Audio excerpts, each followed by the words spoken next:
Hurricane season is here, and black man bought himself a brand new umbrella.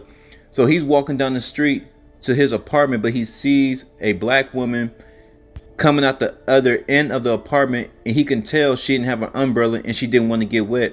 So he offered to share the umbrella. She said yes. The whole time they were walking together, it was quiet. Even to the point where she got in her car, it was quiet. She got in, sat down, started up the engine, and right before she pulled off, the black man tapped on the window, and she said yes. He said, well, aren't you forgetting something? She said, what? He said, well, I did provide you protection from the rain with my new umbrella. Can I at least get a thank you? She said, aren't I a black woman? He said, yes. She said, aren't you a black man? He said, yes. She said, that's what you're supposed to do. She rolled up her window and pulled out, foggy windows and all.